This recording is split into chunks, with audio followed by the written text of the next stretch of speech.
indeed, God's grace is so sufficient for us. Amen. Sa biyaya lang tayo ng Panginoon na pagpapatuloy. Amen po ba? At kaya sa umagang ito yung ating pag-uusapan. Let's talk about this matter. Being Jesus Salt Shaker. Siguro sa bawat bahay meron na ito na. Nasa garapon. Pero ngayon, bibili na ng di ba, yung salt shaker. Pero yung mga nagluluto, mas gusto yung rock salt, no? Mas gusto yung rock salt. Pero papatalino daw yung yung may iodine daw yung yung isa yung salt shaker. Okay? So, let's read this passage from Matthew chapter 5, verse 13. Sa magandang balita Biblia. Can we read together? Kayo ang asin ng sangkatauhan, ngunit kung asin ay mawalan ng alat, paano pa ito mapapaalat muli?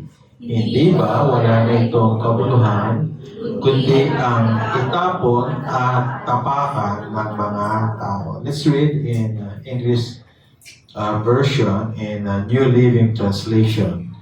You are the salt of the earth, but what good is salt if it has lost its flavor? Can you make it salt again?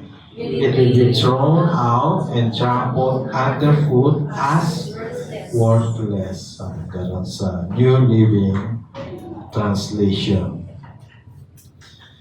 Kung i-describe mo ang iyong personality, in what object or thing would you compare it to?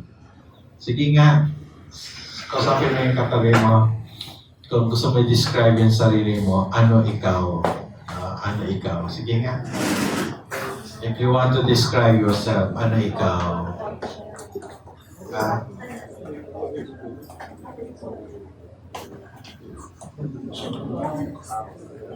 Sabi nung katabi niya, para kang manok na bagong itlog. Yeah. Maingay. Putok na putok. Okay. Bigyan na ba ng comparison yung sarili mo? Okay. Dito sa ating passage, Jesus used metaphors. Here is a metaphor to describe the identity and calling of His people, the church. Ano ba ang church? Paano ba describe ni Jesus ang church? Paano niya describe tayo, His people? At malinaw na sinabi niya, tayo ay mga asin. And si Jesus, ganoon ang kanyang paraan, that is His way, sa pagtuturo. Gamit siya ng mga talinghaga o mga parables, o sa Tagalog ay pagwawangis upang madaling maunawaan ng mga disipulo yung nais siyang ipaliwanag tungkol sa ating identity, tungkol sa ating calling. Okay? Ano ba kayo? Sino ba kayo? Ano ba ang inyong pagkatawag? Ano ba ang inyong gawain? Alam niyo po, dito sa Matthew chapter 5, verse 3 to 12, kung ating mababasa, sabi ni Jesus sa kanyang mga disciples, you are blessed. Yung Beatitudes, ang ibig sabihin nun, pinagpala na kayo. As disciples, as my disciples, Jesus said, you are blessed. You are favored. Kayo ay pinagpala na. Pagkatapos nun, pagdating sa Matthew chapter 5, verse 13, sinundan niya na you are the salt. Pagkatapos niya sabihin, kayo ay pinagpala na, at sabi niya naman sa verse 13, kayo ay mga asin. It implies that Jesus' followers, the church, are blessed in order to become a blessing to others. Amen? May reason bakit ka pinagpala. And the reason is to become a blessing to others. Kaya ka pinagpala para maging pagpapala sa iba. No? Hindi yon aksidente lang na magkasunod. Intentionally, si Matthew, nung sinulat niya yon, pinagsunod niya talaga. Binanggit niya in Matthew 5:1 to 12, kayong mga sumusunod kay Jesus ay pinagpala. Pinagpala kayo. Blessed na kayo. Favored na kayo. Can you say amen to that? Amen. At sinabi niya, not only to enjoy your blessing, kundi to share it to others. Kayo maging pagpapala rin para sa iba. No? Hindi pa naman uso noon, panahon ng Panginoong Jesucristo, ang salt shaker. Pero kung meron na noon, siguro gagamitin din ni Jesus na metaphor ang salt shaker kasi ang church ay parang salt shaker. No, tayo mga asin na nakakulong sa isang salt shaker. Tama na? Magkakasama tayo sa loob ng salt shaker at pwedeng gamitin ng Panginoon, no? Ang church as a salt shaker. Bakit asin ang tawag ni Jesus sa kanyang followers o sa church? Bakit kaya asin? Okay? Una, ang asin kasi may natatanging katangian, no? May natatanging katangian ng asin na wala sa ibang bagay, no? Meron tayong unique characteristic, nature, no? Iba ang asin sa iba. Ang mga tagasunod ni Jesus ay hindi katulad ng mga taga-sanlibutan.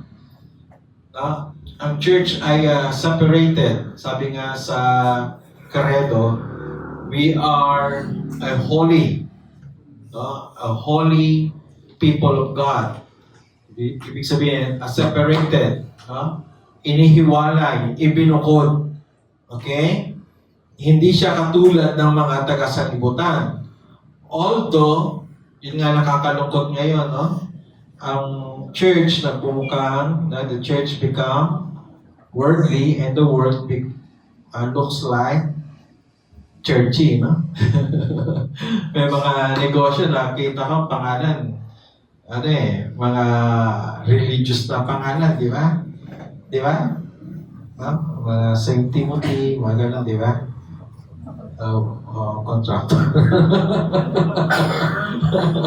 Waymaker. Waymaker contractor. Sounds like religious. Tama? No? Buti pa sila, sounds like religious. Tapos yung mga church naman, no? Nagbumukha namang worldly. Pero dapat hindi. We are different from the world. Can you say amen to that? Ang church dapat manatiling asin. Ang Christians, dapat may maayos na testimony. No? Our testimony is so important. Yung ating patotoo bilang Kristiyano. No? Nakakabit kasi sa atin ang pangalang Christ. No? Hindi ka lang basta member of the church, but you are Christian. No? Kasama mo si Kristo. Ikaw ay kay Kristo. Okay, dapat maayos ang ating testimony. So, number 1 is, we are unique. Number 2, may pakinabang ang asin sa ibang bagay. No? Yan ang calling, yan ang identity natin. Inaasahan ang expectation ng Diyos sa church, sa soul. Anong ina-expect niya? Makikinabang ang iba sa atin. Hello? Naintindihan natin? Whether we like it or not, dapat ang buhay natin may pakinabang sa iba. No? May pakinabang ito una sa mga madaling mabulok. No? Nilalabanan ang bulok na pamumuhay. No? Nakatulong tayo sa pag-preserve ng corruption. May pakinabang sa mga matatabang. No? Nagdadala ng kasiyahan sa mga malungkot na situation sa buhay. No? Kapag ang iyong kaibigan malungkot pagkasama ka, may problema. Ha? pag ang iba hindi masayang kasama ka, there's something wrong. Sabi mo, huwag kang gano'n. Sabi mo sa kapatid, huwag kang gano'n. Kapag ang iba masayang kasama ka, ibig sabihin, blessing ka. Tama po ba? Magandang gano'n. As Christian, ikaw ay may pakinabang sa iba. May pakinabang sa mga may karamdaman, no? Nagbibigay ginhawa sa mga masama ang pakiramdam. No? Nagkasakit ako, pero nakita ko maraming nagmamalasakit. Mabilis gumaling. Mabilis ang recovery. Okay? Naging functional agad. No? Maraming natutuwa na naging functional agad sa maiksing panahon. Okay? Sa Matthew chapter 5, verse 13, ito basa natin ulit. Sabing ganon. Sa The Message, no? Kay Eugene Peterson na translation. And let's read together. Sige nga po. Let me tell you why you are here. You're here to be salt seasoning that brings out the God flavors of this earth. If you lose your saltiness, how will people taste godliness? You've lost your usefulness and will end up in the garbage. No? Iba ang translation ni Eugene Peterson. Pero parang mas accurate. No? Sabi niya, pag nawala lasa niya, you've lost your usefulness and will end up in the garbage. No? Basurahan lang. Itatapon lang. Actually, sa Dead Sea, o dun sa Israel, may Dead Sea, tama, no? Merong mga parang asin, no? Parang asin. Dun sa Dead Sea, pero walang lasa. Mukhang asin. Looks like salt, pero walang lasa. At ang gamit nun, panambak para sa kalsada. Apakan.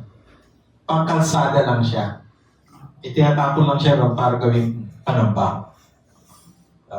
Parang sabi ni Jesus, hindi kayo yon. That is not your calling. That is not your identity. Hindi ka para apak-apakan lang. Tama? So yung sa katabi mo, hindi ka para apak-apakan lang. That is not your calling. That is not your purpose. Ang purpose ng buhay mo, ang purpose mo, bakit ka tinawag ng Lord at sinama sa church, ay hindi para gawing panambak lang. Kay Eugene Peterson pa ay parang basura lang. No, that's not His purpose in your life. Amen po ba? Hindi yun ang purpose mo. At yung mga nagtitinda, minsan ng daraya, pinaghahalo yung asin at yung tasteless na look like salt. Pinaghahalo. So, hindi puro, no? Hindi puro. Kaya sinasabi rito, dapat pure ka. Na? Pure ka para maging blessing sa iba. So, ganun pa rin yun, no? Let's take care of our spirituality, take care of our walk with God para mas maging blessing ka sa iba. Okay? Dahil kapag wala nang patotoo, no? Wala na ring gamit dito para sa iba. Hindi na siya blessing sa iba. No? Nalulungkot ako dahil sa maraming churches na may mga in-appoint, in-install na mga manggagawa na hindi nagdaan sa paghahanda sa seminary, sa Bible school. Naging abusive. Yung iba, immoral. Hindi maganda ang pagtotoo. At lalong nahadlangan ang ebanghelyo. Ang mga taong hindi na nakikinig sa ebanghelyo dahil sa hindi mga magandang patotoo. Kaya mahalaga ang ating patotoo para magamit ang buhay natin na may pakinabang sa iba. No? Kaya sabi rito, especially yung yellow letter, no? You're here to be salt seasoning that brings out the God flavors of this earth. You're here, yung sabi niya. Paano maging mabisa ang gamit ng asin? Tayong mga asin ng Panginoong Jesus ay, masaya palagi nag-gather o nag-fellowship para mag-encourage about isa. May malaking pakinabang din yun sa church. Tama po ba? Na? Pag nakikita natin about sa every Sunday, we are encouraged, we are blessed. Amen po ba? Amen. Tingnan mo ulit katabi mo. Sabi mo, salamat, nandito ka. Ano sabi natin dyan? That is the ministry of attendance. No? Alam niyo, pag dumalo ka, you have ministry. Tama po ba? And that's the ministry of attendance. You encourage others because of your presence. Si Pastor, natutuwa pag nakikita kayo. Natutuwa ako na makita kayo. Encouragement yun sa akin una. Lalo na sa ibang mga kapatiran. Okay? Okay, masaya tayo nagsama-sama. Pero, hindi lang yun ang nais ng Panginoong Jesus. Dapat maging salt shaker tayo para mag-spread out ng pagpapalang ng Diyos sa ibang tao. Amen po ba? Na hindi lang tayo in gathering, but also in scattering. Because in scattering, we can spread out His blessing sa iba. Kaya nga, dapat, sabi ko nga kung doon meron ng salt shaker, maybe Jesus will use this metaphor, no, or illustration para gamitin na maging pagpapala tayo sa marami. Kasi meron tayong mission na as salt of this earth, may mission tayo. At ang mission tayo ay maging blessing sa iba. Okay? Paglabas natin dito, yun ang ating gawain. Meron tayong gawain. Na paglabas natin sa ating pagtitipon, magsisimula na ang ating misyon. Maging pagpapala sa iba. Kulang ang pakinabang ng asin kung hindi ito ma-spread out mula sa loob ng salt shaker. Tama na? Maganda, mahal man yung bili nyo. Ano yung mahal na brand? Mahal na brand eh. Bukod sa Himalaya, meron pa yung isa yung kulay green ang label niya. Mahal yun eh, no? Yun. Mahal yun.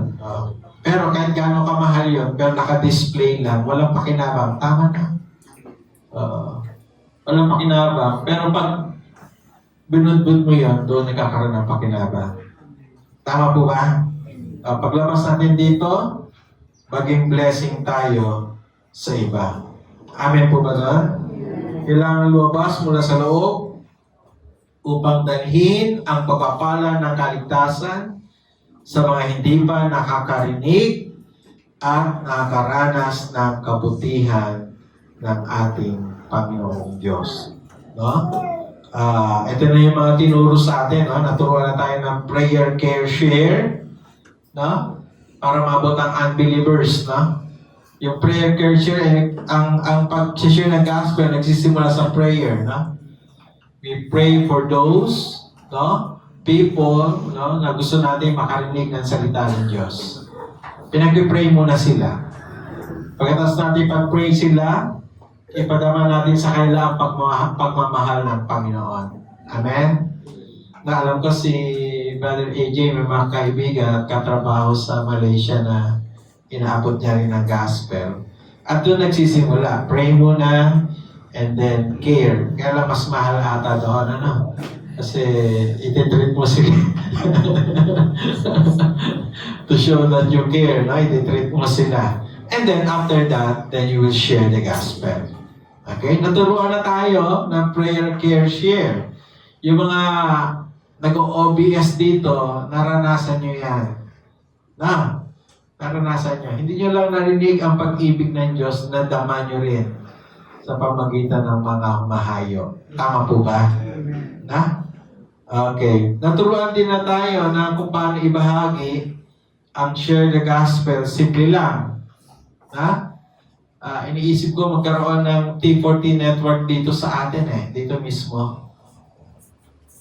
Magkaroon ng T40 network na para yung iba rito magkaroon ng formal training like sila Sister James, Sister Ems, sabay nagkabanyadero kayo, si Sir Alex, ay iba rito na gusto sumama sa training. Okay? Share the gospel, simple lang. Kasi kung nag-pray tayo ng malaking lugar, dapat mag-pray din tayo ng maraming mananampalataya. Tama po ba? Ilang square meter yung nakita niyo doon? 136? Tapos may mas malaki pa ron. May 300. Kung patayo natin na yung 150 lang para mayroong parking. 150. Malaki 150. Siguro, kasya siguro doon mga 200 to 300 members na. Marami pang trabaho. Ngayon, kung gusto natin ng malaking lugar, kailangan handa rin tayo mag-participate sa pagdi-disciple, sa pag-evangelize at pagdi-disciple. Amen po ba? Yung iba, naturuan na rin gumamit ng outreach Bible studies, yung OBS. Ang kanlubang ay used sa bagay na to. Karamihan sa atin, nag-undergo ng OBS. 1, 2, 3, 4, 5. Tuturuan nga ako Kahit yung sinimulan na Sister Lynn, na OBS ay nagpapatuloy, wala na dun sa Barbera, pero nandito na sa baba natin, dito na kayo nagtitipon. At tuwa ko na nagpapatuloy ang OBS dito. Okay? At maganda, mas marami pang OBS. May OBS ka na Sir Alex, may OBS ka na Marichu, kala Nanay Piliza, meron. Kala Sister Merlin, meron. Sa mga kabataan, may mga OBS. Maganda, mas marami pa. Kaya pag mas marami pang maabot. Marami ng model na OBS na pwede gayahin. Ayan yung mga picture. Ayan, si Sister James, si Sister Ems, okay, si Nanay, okay? Okay. Ano pa hinihintay natin? Tayo na lumabas na tayo sa salt shaker at na maranasan ng iba ang pagpapala ng Diyos na nararanasan natin. Marami pang aabutin, especially dito sa kanlubang. Ang kanlubang ay parang isang bayan, Napakalaki. Tinanong ko mapa ng kanlubang. Halos kasing laki ng iba pang barangay ng Kalamba. Alam niyo ba, ang kanlubang ay hanggang doon sa Tagaytay. Nubali. Bahagi ng Nubali ay kanlubang. Doon sa Tagaytay, baba ng Highland. Hindi naman baba, ito mismo. Mabato, mabato. Padpad. Balagbag araw. Barangay ba yan? Sityo lang po. Sityo. Hanggang doon. Napakalaki ng trabaho natin. Ang City of Hope Kanlubang, marami pang aabutin. Marami pang lugar na dapat mabahagi na ng salita ng Panginoon. Ngayon, ano ang mga hakbang na dapat gawin upang magdala ng pagpapala sa iba? Una, ingatan ang ating magandang testimony sa iba upang sila ay mahikayat, sumampalataya sa Panginoong Yesus. Amen po ba? No, yung testimony natin, mahalaga yan. Okay? Pag sinabing mga kabataang miyembro ng City of Hope, masisipag mag-aral. Tama po ba? Si Jay tama. Ayan. Hindi nagka-cutting classes na. Hindi na mamasyal sa SM. Malapit SM sa'yo eh. Sabi niya, hindi po pastor sa SM, sa Lianas ako. Pag sinabing mga tatay ng City of Hope mapagmahal sa asawa. Amen. Pagmamahal. Ang mga asawa ng babae ay mapaglingkod sa kanilang asawang lalaki. Amen. Mga bata, masunulit sa kanilang mga magulang. Let's take care of our testimony. That's number 1. Sabi dito sa verse 13 again, yung kulay dilaw lang, no? Balikan natin yung translation ni Eugene Peterson. Yung yellow letters. Let's read together. If you lose your saltiness, how will people taste godliness? Kung nawala na yung saltiness, wala na silang malalasahang kabanalan. No? So, parehas na rin sa sanglibutan. No? Mas kapani-paniwala ang ating gawa kaysa sa salita. Tingnan yung picture. Yung action, no? Tingnan nyo yung action. Yung words, no? Ayan. Mas malakas ang dating ng action kaysa sa words. Okay? Upang maging epektibong asin tayo ay ingatan ang ating testimony sa ating tahanan at sa ating community. No? Sabi sa Galatians chapter 6 verse 9 sa Pinoy version, let's read together again. Huwag tayong mapagod sa paggawa ng mabuti kasi dadating ang time na ani tayo kung hindi tayo magsasawa. Amen po ba? May pag-aani, no?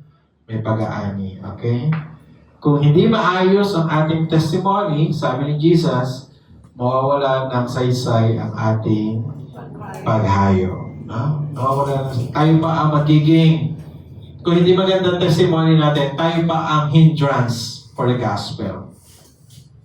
Tayo pa. Kaya maging maayos ang ating testimony. Yung kulay dilaw uli in Matthew 5:13 sa the message, if you lose your saltiness, how will people taste godliness? You've lost your usefulness and will end up in the garbage. No? Sa basurahan na lang siya bagay. Okay? Pangalawa, sama-sama tayong lumabas at humayo upang iparanas at iparinig sa iba ang mabuting balita. No? Mag-participate tayo. Na? Participate tayo sa paghayo. Na kung hindi ka confident, mag-share, mag-invite ka, tapos iba mag-share. Okay? Hindi ka pa confident, then ang gawin mo, ikaw ang person of peace. Ikaw ang mag-i-invite sa iba. Tapos invite nyo si nanay. Huwag naman malayo pagka nanay. Malapit-lapit lang. Si Cathy, si Sister James, si Sister Ems, na? Invite nyo sila. Kahit si Pastor Ruel, willing yan. Pastor Ruel, kahit malayo, kahit 10 kilometro layo. Para ma-exercise siya. Okay? So, invite nyo yung mga pwede mag-share ng gospel at ng OBS. Okay? Sama-sama tayo. Ang kapirasong asin ay hindi nagbibigay ng sapat na lasa sa matabang o sapat na kakayahan na pigilin ng pagkabulok. Mas maganda ay sama-sama, mas marami upang mas malakas. Nakikita niyo yung paggawa ng mga daing, no? Kung gaano karaming asin nilalagay, no? Napakarami. Pero nape-preserve yung isda. Okay? So, something like that. Ngayon, bakit ko binabanggit to? Because I want to introduce to you our theme for this year. No? Ang ating tema sa taong ito ay, ito yun. Sige nga, basahin. Together we grow and together, next Jackie, together we go. Basahin natin na mas mabilis. Okay, muna ulit. Sabay-sabay. Together we grow and together we go. Sa Tagalog, sama-sama, sama-samang lumago at sama-samang humayo. Okay? Together we grow, together we go. 2026. Amen po ba? Sa paglago, walang may iwan. Sa paghayo, wala rin may iwan. Amen? Amen. Sige tayong lahat tumayo. Manalangin tayo sa Panginoon.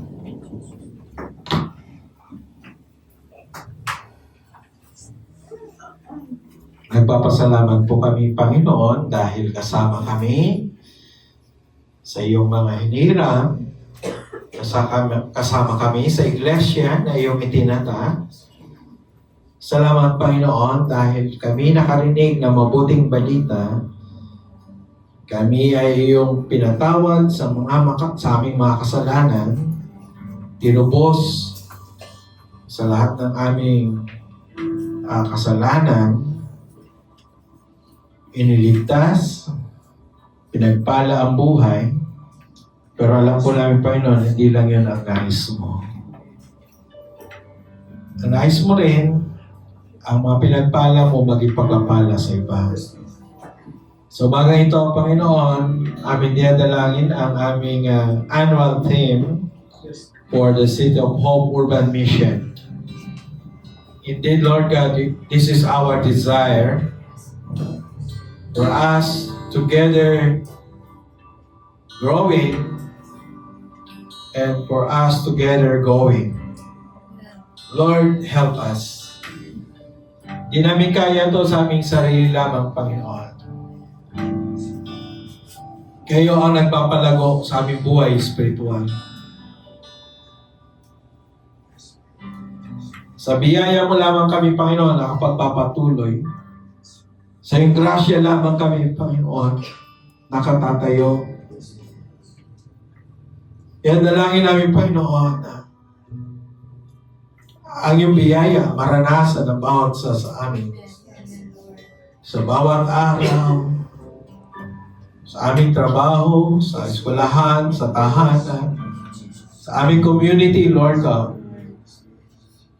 Maraming struggle. Maraming ginagawang kaaway para pigilin ang iyong mga anak, Panginoon. Ang nais ng kaaway, mauwi kami sa basurahan. Ang nais ng kaaway, matapat-tapakan lang kami. Pero hindi yun ang nais mo para sa iyong mga anak. Ang nais mo sa iyong mga anak ay maiba sa iba. Gusto mo kami maging asin. You want us to be the salt of the earth. Tulungan mo kami, Panginoon.